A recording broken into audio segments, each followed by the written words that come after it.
Hello Lower Sixth, if you are watching this it means that once again I've been delayed in a meeting, so just watch this video and hopefully you will get an understanding of my marking and how I came about the grades that I've given you, particularly for the longer questions, the 16 marker.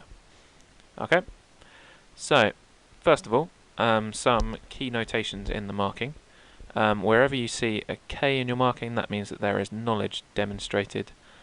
Wherever you see RAP or RAP, that is where you have given reasonable application. So you've used the case study, but it's possible that you haven't used it quite to the extent that you could have done. So you've touched on it, but haven't gone perhaps into enough detail.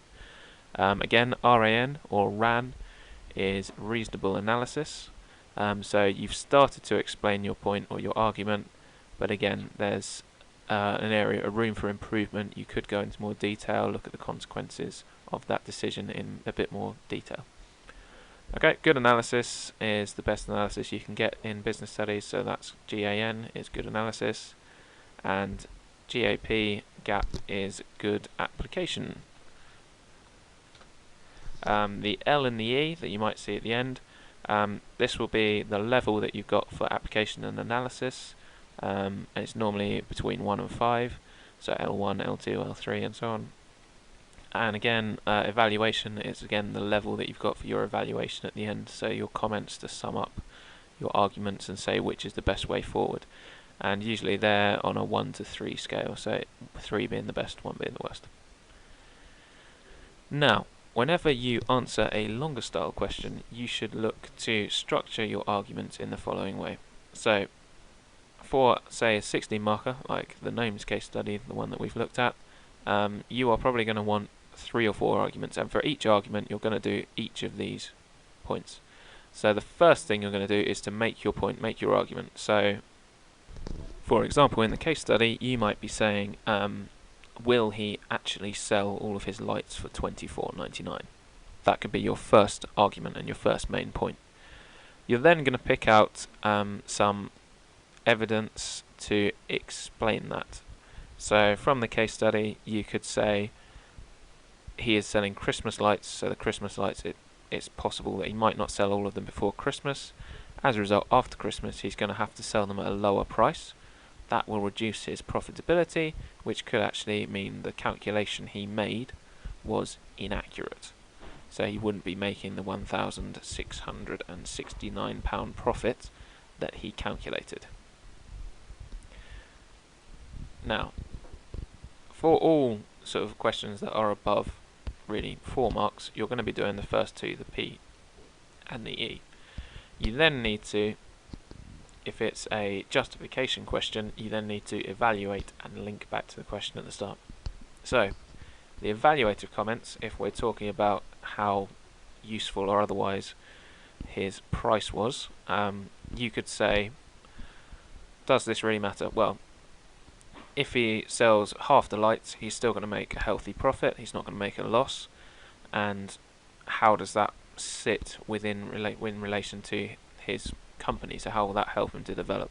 Well, any profit is going to help him to develop, isn't it? So it is useful for him still to do, and it is therefore a worthwhile decision. And link it back to the question, do you think he is right? How strong is that argument? Is he right to get the lights even if he's not perhaps going to make the £1,669 profit? Because actually people might come in, buy Christmas lights, and they might buy other things as well when they're there. Or do you think it's actually going to take away from his other business, so people will come into buy Christmas lights and that will cause too many people to be in the shop, which means other people will go elsewhere and he'll actually lose business as a result of it. So you need to evaluate that point and link it back to the question. So the next thing you need to do is, well, you obviously need, in a 16 mark question, you need several arguments. In the Gnomes case study, there were several points of argument. The first one, will he sell all the lights for $24.99? The second one, how accurate were the costs and the market research that he carried out? Now, again, you're going to need to pick out information from the case study. So if you're talking about his market research, he did market research, primary market research, on 50 of his own customers. Is that a fair sample? Is that representative? And again, the costs. He went to one supplier and asked how much the lights were going to cost. Perhaps if he shopped around a bit, he might have got a better price for it. and there seems to be very little explanation as to where he got the 4 hours part-time work from. That seems to be a bit of a guess, finger in the air type thing. Another argument could be the impact of the sale of lights on other products. Now, if he's thought about this smartly, he might sell Christmas trees and Christmas lights, and then he will have, several products that he can sell, and that could actually boost the sales of the other products. If he hasn't, it might impact negatively on the other products. Are there costs that he hasn't accounted for? He appears to have no plan on how he's going to market and tell people that he is selling these Christmas lights. If he plans to do an advertising campaign, that's going to cost money. And another point that you could bring up is his competitors' actions. It says in a case study he is in competition with a large superstore. So, what are they doing at Christmas? Is his action of selling Christmas lights going to take away some of their sales, or is it just a waste of time for him? So, these are your lines of argument. You now need to look at how you would get the application into your case study. So how you will get the marks for taking the information they've given you and using it. So the first thing to do is to actually quote some data from the case study. So if you talked about the fact that most of his products were from garden sales, so plants and garden tools, you could work out the percentage, because the information they've given you gives you the percentage. So the percentage that isn't from those garden tools, because that is basically what we're talking about here when we talk about the Christmas lights. They are not garden tools and they're not plants, are they? The second thing you can look at is information, so how many people he surveyed, and literally quote the information in the data. That will give you reasonable application. You then should ideally look to manipulate the data if you can. Now, if you've taken, they've said, I think it's 70% of his sales are from plants and other garden tools, that means that 30% of his sales are not, so you would have manipulated the data. In this case study, if you wanted to get top marks, you could actually do a break-even analysis on his proposed costings for his lights. If you took the 4 hours of labour as his fixed costs, and then you could work out the contribution and see how many units he'd have to sell to cover those costs.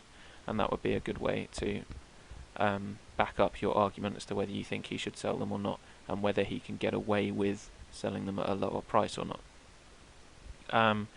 You need to ensure that all your arguments are relevant, and when you're talking about things, don't discuss them in general terms of business. You need to be specific to this case study. So if we're talking about him, we're talking about the fact he is in, the garden industry, not the fact if you start talking about IT or various things like that, you're going off topic and it starts to become irrelevant. So once you've got your application in, you then need to make sure you analyse each point thoroughly. So the first way to do that is to fully develop your argument, to look for the causes perhaps of why he's doing this, and look for the effects it's going to have on his business. Use sentence starters like therefore, as a result of this. So you make sure you're taking your argument and developing it at each point, taking it further at each point. You can discuss the validity of data, so how useful is the data, how did he get this, were the sources of his data reliable. So in his case, is there a large enough sample size in their research?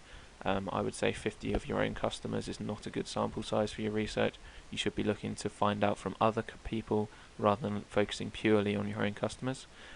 And then try to place the business in the market. So will this give him an advantage over the superstore as his competitor, or is he actually just wasting his time because the superstore are always going to sell cheaper Christmas lights and people are barely going to buy his because they're going to be more expensive regardless of the quality. Now, with some of the longer questions, this is where you would stop, but with our Gnomes case study, the 16 mark question, we would then need to carry on to give evaluation. So, when you're looking at questions, the questions that definitely need an evaluation are questions that start with things like to what extent, evaluate, and justify, and anything really that suggests that it requires a judgment at the end of it, so suggests the best option for. That would require a judgment, so therefore it needs an evaluation at the end of the essay. Now, when writing an evaluation, there are a few things that you need to consider. Okay, so the first thing is what it depends on. So look at the internal and external factors. So in this case we will look at costs, probably look at the economic conditions. So he's planning to sell around Christmas, that's probably quite a good thing. Now staff reaction, culture probably isn't particularly relevant, leadership style probably isn't particularly relevant. In this case I think quality could be a relevant argument, because his competition essentially would be the superstore, and he would be looking to sell higher quality products than the superstore, but they would be at a more expensive price. Okay, you then need to support your judgment. So with use of key business theory, so in this case we could use break-even analysis. Is he going to be able to sell enough to cover his costs? And use the data and example that are given to you. You can possibly link to other case studies, but at this stage probably not particularly relevant with this question. Okay, and then try and put it into a context and a time frame. So consider the impacts of his decision in the short term. Well, in the short term he's got to employ his staff for extra hours, which they might not be willing to do because it's Christmas time and they want to be with their families. And then look at the long term, is he actually going to make a profit, and is it going to affect his business in a positive way?